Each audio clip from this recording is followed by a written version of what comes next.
Welcome to Digital Marketing for Contractors, a podcast for home improvement contractors to help you crush your lead goals and take your business to the next level. Join us each episode as we give you powerful insights and practical tips on the best digital marketing strategies to help you grow your home improvement business. Let's get started. Welcome back to Digital Marketing for Contractors. We're your hosts, Caitlin and Meredith with Fat Cat Strategies. Hello. Hi. We have got a fun topic for you guys today, especially fun for me as a web person myself. She's so good. Keep going. Our topic today is website conversions in 2026 and what actually works to get you website conversions. So we're going to be breaking down all the trends, the tools, tips we have for you guys so that you can turn more of your website visitors into book jobs and that all important revenue that we're chasing. Praise. We're going to cover what's changed this year. And by this year, we're recording this, it's the beginning of January. So we're hoping that all of these changes are coming into fruition. Yep. They will. But more importantly, manifesting it. Thank you. Mm-hmm. But these things aren't changing.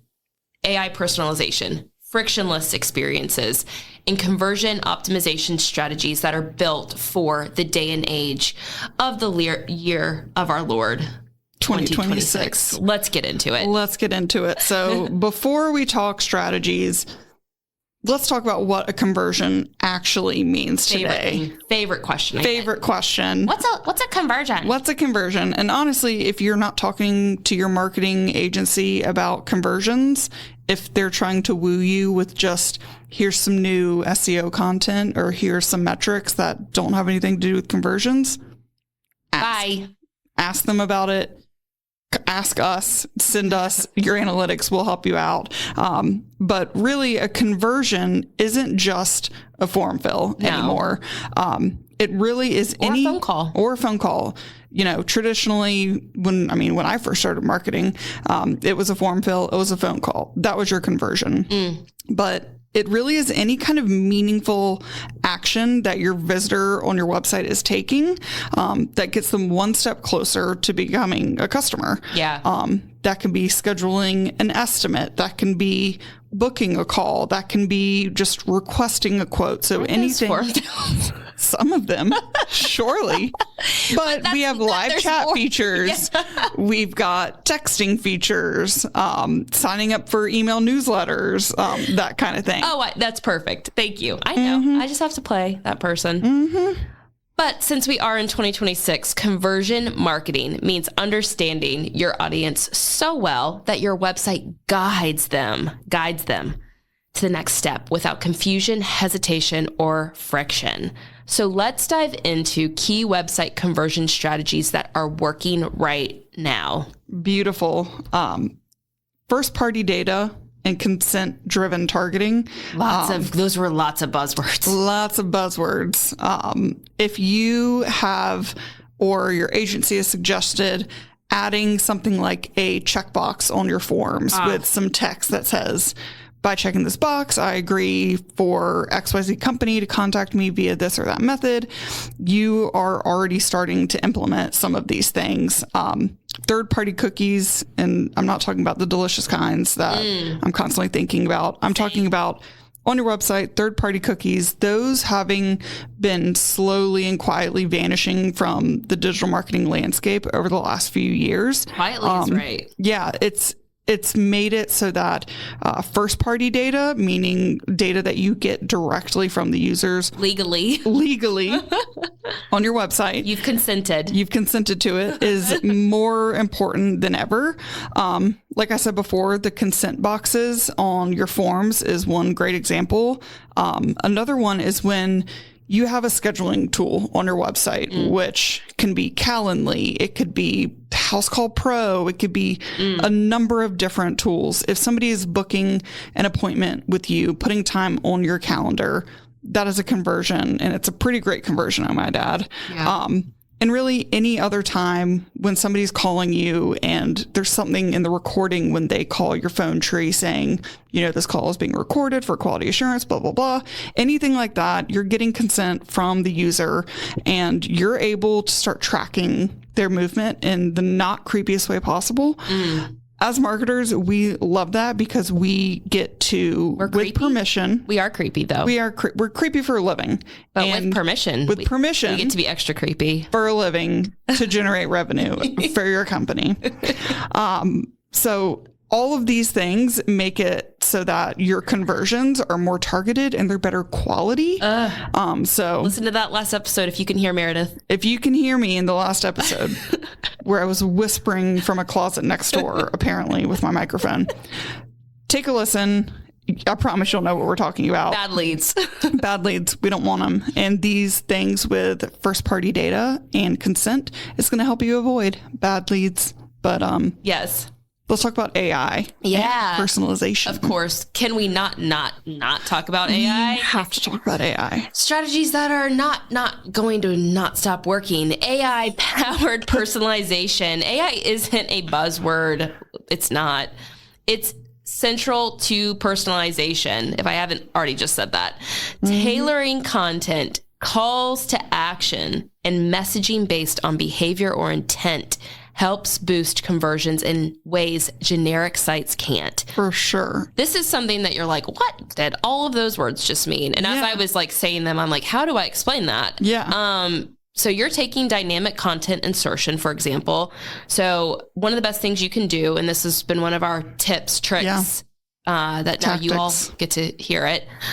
Let's expose that to everybody. But we're here to help. We're here to help, guys. It's free advice. So you can personalize your Google ad customer experience by adding dynamic class code on your landing pages. So the user sees exactly what or where they searched from right there when they land on the page. Exactly. Meredith, break that down into language that wasn't what I just said. So basically, on your website, there is a way that your web developer can help you out by putting what's called dynamic location class. It's a little snippet of code, but putting that on your page, say in your headline, when somebody lands on your landing page and they searched from Cary, North Carolina. Wow. When they hit that page, it would say bathroom remodeling in Cary, North Carolina, or Cary's best bathroom remodeler instead of wherever your showroom is out of. So if your service area covers 40 different cities, you want to be able to make Google ads to where their specific city can show up when they hit the landing page. It just shows the Google user that your ad, your service is tailored to them. Everything makes sense. It's a cohesive experience.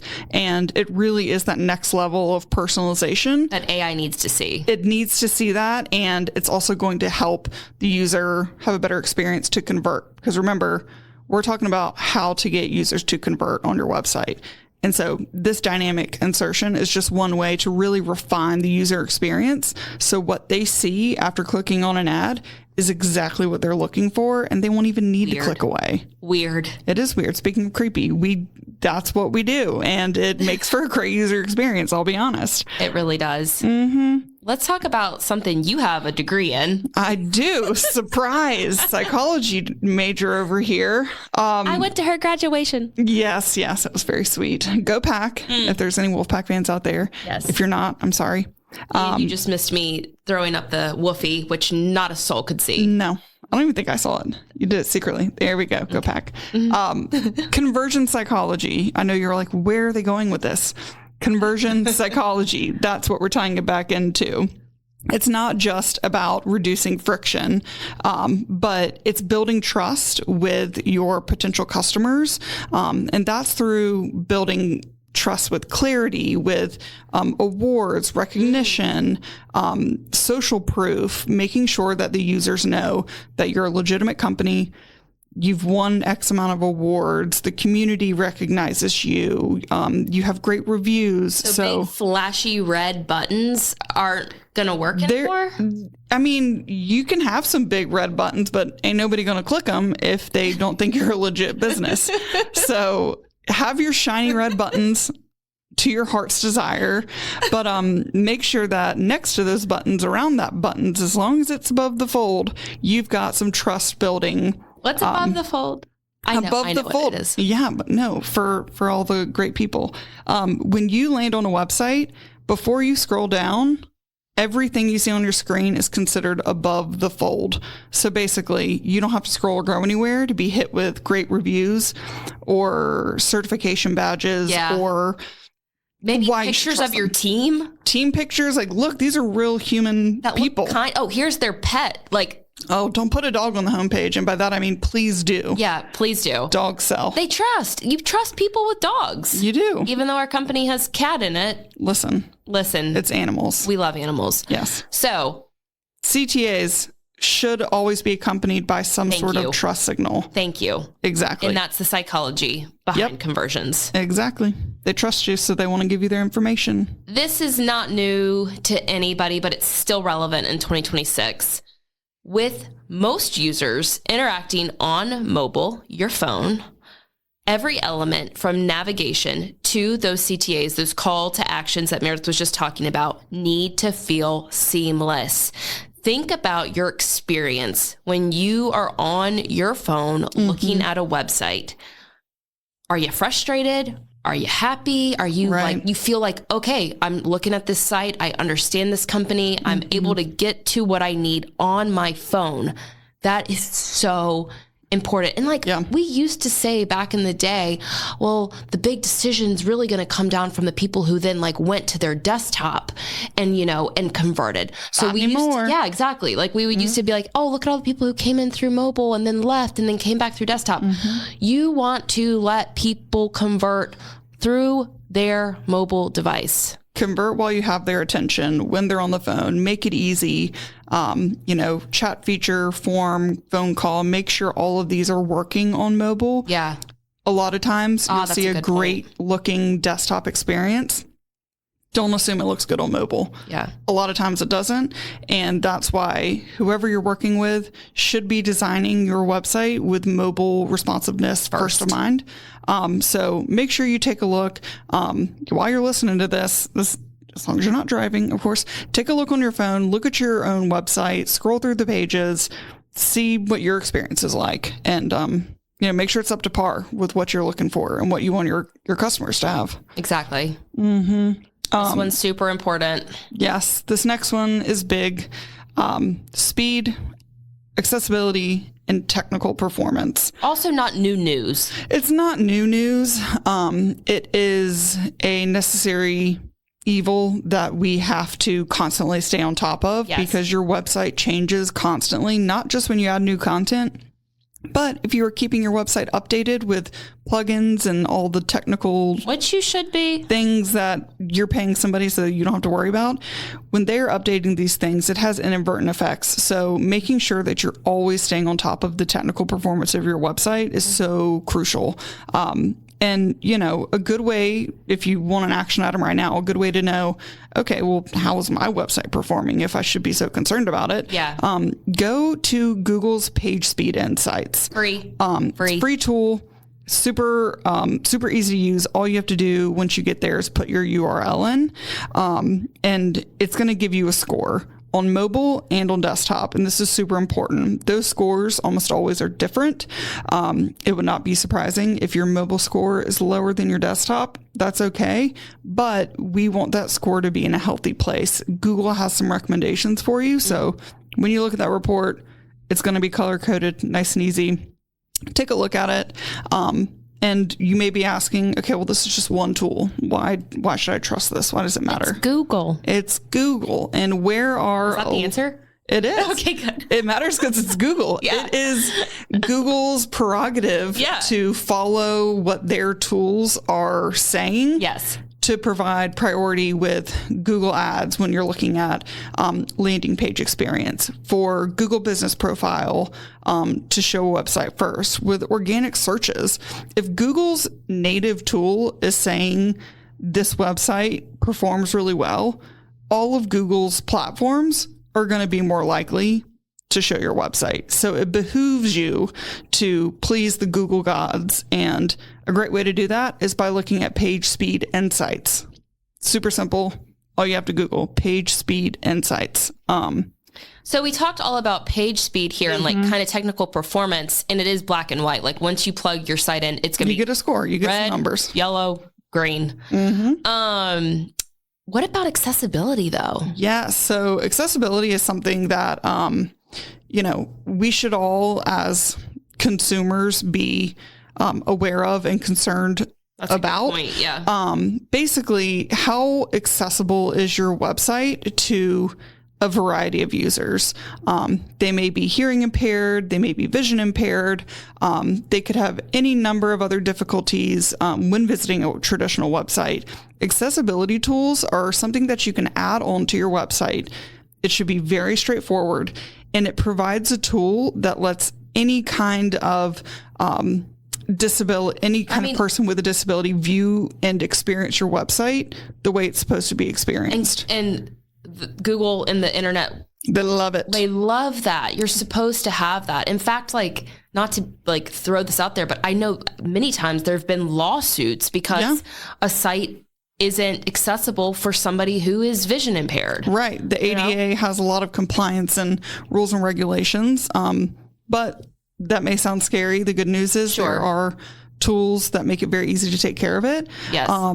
One that we really like and is actually one of our partners, shout out to Accessiby. Whoop, whoop. They have a really easy to use tool that's super effective and immediately increases your accessibility scores. Yeah. So check that out. We actually have a place on our website where you can get a free website accessibility audit. If you go to fatcatstrategies.com, is your website ADA compliant? And we're going to put that link in the show notes. Good luck typing that out. If you remember that, God bless you. But go there, go in the show notes, check it out. You'll get a free website audit and find out how accessible your website really is. And we can totally help you set that up. We can fix it we can totally if it's not accessible. If you love your agency, we can still help you fix that. Yeah, no worries. The last thing to really look at in this section, in terms of strategies that are going to keep working in 2026, you have to continue to test and look at data and what that means. Right. So conversion optimization isn't one and done. It's a process. Yeah. You've got to use analytics, of course, heat maps, A/B test, and user feedback to prove that this is working. Right. We have a tool that we love. Oh yeah. Tell them about it. Hotjar. Yes. Yes. Hotjar, again, we're going to go back to that note of marketers are really creepy. Yes. Hotjar is a tool that allows you to actually record user experiences. Now, don't get it twisted. We're talking about the screen, just recording like where the mouse is going on the screen of a user to see what their user behavior is like. So if you have a landing page and you're sending ads there, yes, and it's really not converting, you're like, okay, I've had 500 people click on my ad and go to the website. Why am I not getting any? Nobody's converting. Submissions, yeah. No forms are being submitted. No phones are being called. You put Hotjar on that website, let the data track for a couple of days. Yes. When you go back and watch those recordings, you may find something shocking, like the submit button does not work. Yeah. Or the phone number is not clicked to call. It literally makes me sick to my stomach to think about. Or there could be something where the mobile experience isn't what you thought it was, but this recording is going to catch it for you. So this kind of tool. Is that a free tool? I think it is. It is. They have a free plan. There's a paid There's a paid version, but the free tool's super simple. There's also Hotjar alternatives. That's just the one that we have used as an agency for Clarity, a while. I think. Microsoft, So you've got some options there, but just make sure that you're checking in and doing those kinds of tests, looking at your analytics. How frequently? It really is up to you, but what you should be doing is keeping an eye on your conversion rate and your click-through rate. Keep an eye on your KPIs. If they start dropping or you launch a new landing page and something doesn't seem right, conversions are dropping, form fills are dropping, and it's not a seasonality thing. Exactly. Go ahead and take a look. Otherwise, you should be checking in on your data pretty regularly. Yeah. We check our clients' data daily, weekly, monthly, and we are always looking at trends. So make sure you're keeping an eye on that. And it never hurts to do a CRO audit. Which we also offer. So call us. Okay, we kind of teased this next section, but this is proven tactics and tools and just practices in general that are going to help improve your conversions without guessing. Meredith just talked about tools like Hotjar. Google Analytics does help monitor your, website in general. Session recordings, like she was saying, to show where visitors drop off, what stopped them. Those are all free tools. They're no-brainers.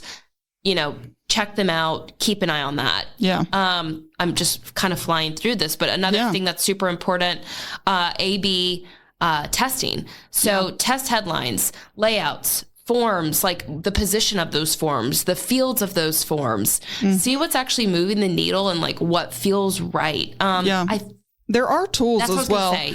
There are lots of landing page tools. I feel like Unbounce recently came out with a variation of their plan that allows for you to dynamically change out the headline on a page, and it will start serving the headline that performs better after a certain amount of time. So that's different from the Google Ads trick we were talking about. This is just full blown. That's awesome. Changing out a full headline and just seeing what performs better. So A/B tests, you don't have to have a tool to do this. You can do this manually. Create 2 versions of one landing page with a different headline, different form placement, run them both, see which one has more conversions. Super simple way to do that.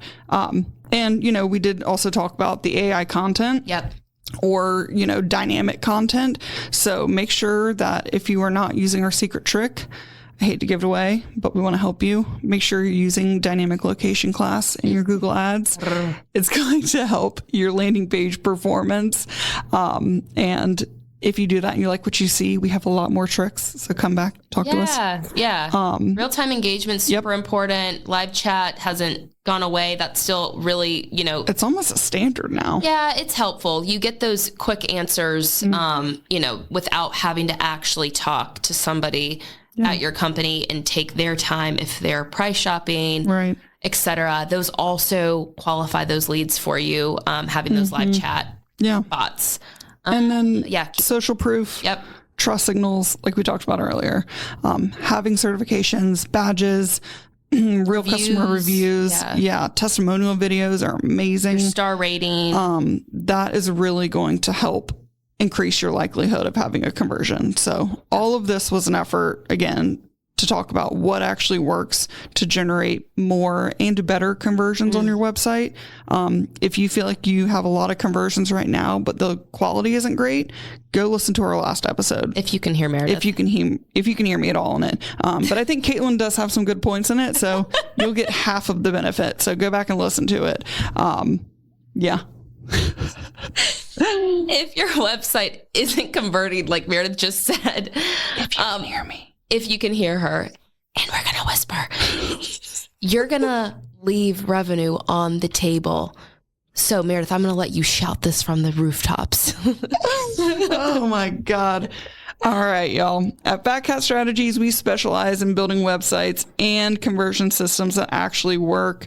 From messaging to analytics and AI personalization, we make sure we prioritize high quality conversions on your websites. Yeah, let's turn your website into a growth engine that delivers qualified leads and book jobs. Visit us, fatcatstrategies.com. You can schedule a free discovery call. All right. Thanks, guys. Thank you. Digital Marketing for Contractors is created by Fat Cat Strategies. For more information, visit fatcatstrategies.com.